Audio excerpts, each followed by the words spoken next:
Competition. और TMC का देखिए, टीएमसी का तो ये बुरा हाल हो गया कि 60 एमएलए टूट गए हैं।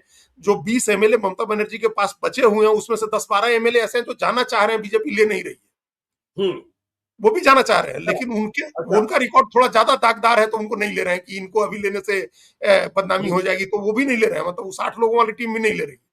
और एमपी बिल्कुल। जो है वो 20 की बात हो रही है, 22-23 एमपी चले जाएंगे। हम लोग के प्रदेश के भी 2 लोग तृणमूल कांग्रेस से एमपी हैं, उसमें एक लगता है कीर्ति आजाद नहीं जाएंगे, शत्रुघ्न सिन्हा चुपचाप हमको लगता है कि वो उधर चले का रास्ता जाएंगे। पकड़ सकते हैं। हाँ, हम्म। क्योंकि हो सकता है तो जो बातें चल रही हैं दिल्ली में ज्ञानेश्वर जी, वो हो सकता है कि वो, अब उनकी 82-84 साल उम्र हो गई है और 3 साल के बाद वो वहां से आसनसोल से लड़ने की स्थिति में नहीं होंगे। तो उनके दिमाग में एक होगा कि अभी बीजेपी के साथ आ जाते हैं, अगली बार शायद रविशंकर प्रसाद नहीं लड़े पटना सिटी में, तो बेटे के लिए टिकट मांगे बीजेपी से, तो अभी बेटे के लिए टिकट। वहां तो नितिन नवीन लड़ेंगे। देखिए अब नजर वहां होगी कि जब नितिन नवीन पटना साहिब से चुनाव लड़ेंगे, सांसद बन जाएंगे लोकसभा के, तो राज्यसभा की जो सीट खाली होगी तो शत्रुघ्न सिन्हा उधर नजर रख सकते हैं, हाँ, वही पृथ्वीराज उधर ही सिन्हा नजर की भी होगी। नजर होगी।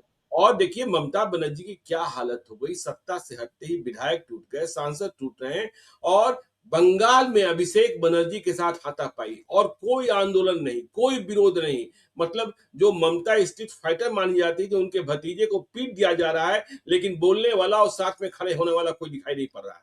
देखिए, हमने कई बार ज्ञानेश्वर जी नेशनल चैनल्स पर जहां हम कई बार गए, कई जगह हमने कहा कि बिहार में 25 एमएलए हैं, सिर्फ तेजस्वी यादव के सामने कोई हाथ उनको नहीं देखिए लगा छू सकता के देख तेजस्वी लीजिए, यादव को।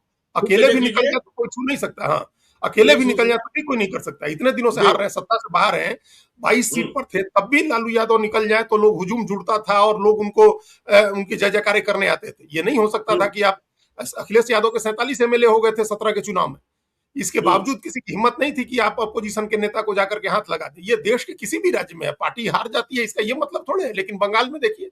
और आप अपने एक पार्टी के वर्कर जो हिंसा का शिकार हुआ था उससे मिलने गए थे, तो आप तैयारी के साथ जाते ना, वहां आपका लोकल नेता होता, आपके लोकल विधायक, पूर्व विधायक जो काउंसलर है वो होते, आपके साथ 2-4 गाड़ियां होती, आपके समर्थक होते, लेकिन आपको घेर करके लोगों ने कॉलर पकड़ के फाड़ दिया, अंडे फेंके, पानी फेंके, आपके ऊपर लपड़ थप्पड़ जो होता है हम लोग के यहाँ वो चला आपके ऊपर। और बिल्कुल। कल्याण बनर्जी को लोगों ने अटैक किया, वो सिर दिखा रहे थे कि हमको मार दिया लोगों ने, लोग दौड़ा करके पीट रहे हैं लोगों को, और आपका एमएलए, आपका काउंसलर जो वो बेंच पलंग के नीचे घुस करके जान बचा रहा है। आपके पूर्व हम्म। विधायक देश छोड़ करके भागने की कोशिश में गिरफ्तार हो रहे हैं। जावेद हम्म। खान नेपाल के बॉर्डर से अरेस्ट हुआ है, जो जहांगीर खान जो फालता से लड़ने के लिए अपने को पुष्पा बताता था कि हम पुष्पा हैं, वो अजय हम्म। पाल शर्मा, जब अजय पाल शर्मा के लिए सिंघम कहा गया तो उसने कहा कि हम पुष्पा है, तो भाग रहा था, नेपाल के बॉर्डर पर पकड़ा गया। वो बताइए वो जी। वो एक कौन शौकत मुल्ला, इनका बांग्लादेश भागने के चक्कर में बांग्लादेश के बॉर्डर पर पकड़ा गया। तो हम्म। ये स्थिति आपकी हो गई है इस राजनीति में, और आप किसी के प्रोटेक्शन के लिए, किसी के साथ उतर के लड़ने के लिए बंगाल में नहीं उपलब्ध है, ना आप ना हम्म। अभिषेक बने।